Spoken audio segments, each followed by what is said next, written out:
Welcome to Your Life Podcast, the place where life becomes that little bit simpler.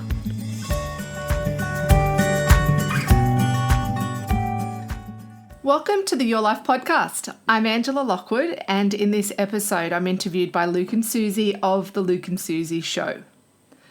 Now, devices have become a part of our family life, whether we like it or not. It's integrated into every aspect of our family. But have we given it too much importance?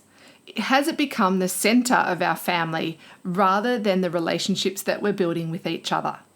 So in this episode, Luke, Susie and we talk about how do you create a culture in your family where devices aren't the be-all and end-all.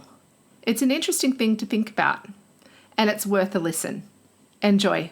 Faith, family, culture. It's Luke and Susie with you. And Luke, we have a resource that we tap into sometimes. Yep. Her name's Angela Lockwood. Yep. She wrote a book called Switch Off, which is something that we need Free to therapy learn. For us. It is, basically. Something that we need to learn to do in this world where we are bombarded with digital technology and it is so easy to be consumed by it. So how do we actually control that environment in our home? Yeah. That's what we're going to talk about today. I don't know that we have a switch-off culture in our home, and I don't think that I've got even close to leading a switch-off culture in our home. So we need to kind of, I guess, get a little challenged in the midst of this. When I sat at the dinner table the other night and all of our boys came with devices and we're just sitting there we had to go, guys, we're having dinner together. And they went, they've probably seen us do this time and time again. We're going to explore this a little bit more, the switch-off culture, next. Angela Lockwood is our guest. She's the author of a book called Switch Off. Now, Angela, we want to talk about building a switch-off culture at home because once everyone has a device, this seems to be a bit of a challenge in some homes. How do we go about doing that?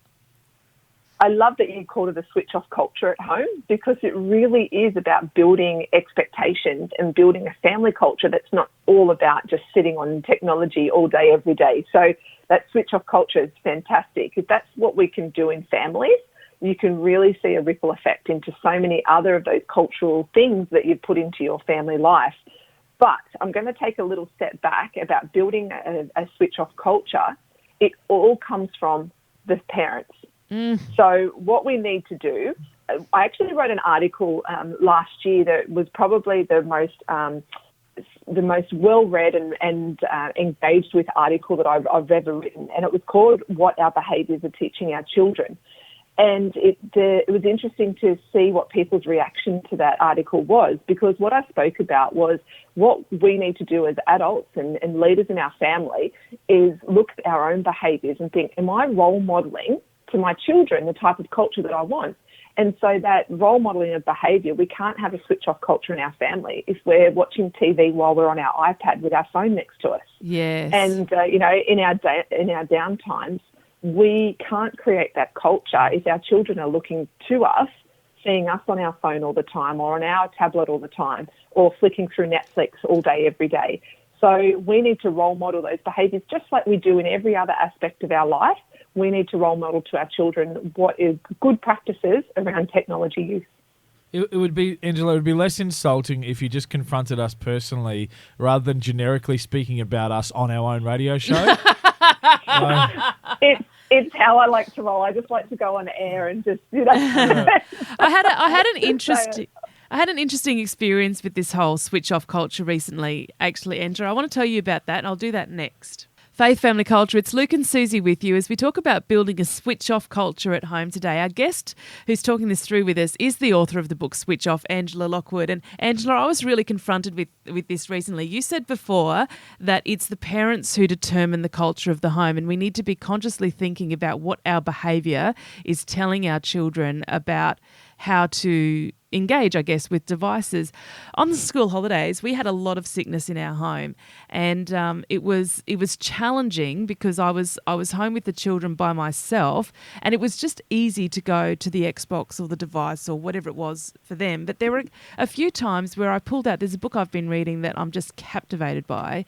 A few times we would go out to a park, and I would sit down and I would pull the book out, and the boys would run around with their basketball, but one of my sons started bringing his book with him because he wanted to sit and do what he saw me doing. And by the end of the holidays, every time I pulled my book out, the boys would devices off and come and grab a book and sit down with me and just read their books.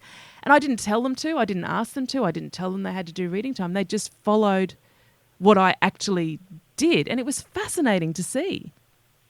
Well, I think you should give yourself a really big pat on the back, Susie, because not only just did you, first of all, read a book without being on technology yourself, but the other side of that is you had an awareness. You took the time to look and notice what was going on. And I talk about that a lot through Switch Off. And when I speak about switching off is when we can notice what's going on around us, when we can lift our heads long enough and look up from our devices and look at our lives and look what's happening in our lives, you will start to see where you need to pay attention. And you did exactly that, Susie. You saw that your behaviour was reflecting on your children in a positive way.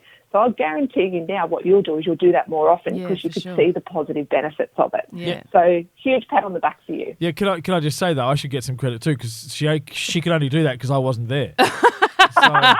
Luke, this is all about Susie right now. I got something right. We need to take a moment to acknowledge it because we don't always feel that, do we, as parents? We get bogged down in the things that we do wrong and then we can end up just multiplying what's easy, which is to go back to the device and hide in there for a little while because we feel a little bit of pleasure there where we can feel a bit disappointed in life away from it.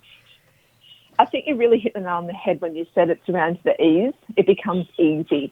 And when we're in our lives are so busy now, and we've talked about this with you guys before around having been bombarded with so many choices to make, that parents can see that they're great babysitters. When we look at it, tablets, technology are great babysitters, and it gives us freedom to go, and just breathe ourselves. Sometimes that's fine. Of course it's fine. But when it becomes something that interrupts the daily pattern of our lives or interrupts our family culture that we're trying to create, then that's when it becomes a problem. So one of the things for listeners, if you're looking and going, this is all lovely, but my kids are so, all they want to do is play on the iPad or, be on their Xbox. What I would encourage parents to do is to create an environment where computers and tablets or your Xbox or PlayStation aren't the centre of the home and the activities of the home. So what I mean by that is, unfortunately, TVs are always sitting in the middle of the house. Right? They're in the room. They're in a space where you congregate most of the time. Can you remember once upon a time where the kitchen was the centre of the home? Yeah. They're creating these opportunities where the tablets aren't the only thing that we go to when we're bored. They're not the thing that's at the centre of our family. So start to look at that for our listeners to be going, have I actually placed iPads and tablets as the easy go-to and the centre of our family culture? And if you have, it's easy to start to shift that. And by doing that, you give your kids other opportunities to do things that aren't just on their iPads or aren't just on their phones. What a beautiful challenge. Yeah. Even down to just decorating where you put the television set is a little thing that you can tweak. It's amazing. The author of Switch Off, Angela Lockwood, is our guest right now. Angela, thank you so much. Thanks for having me.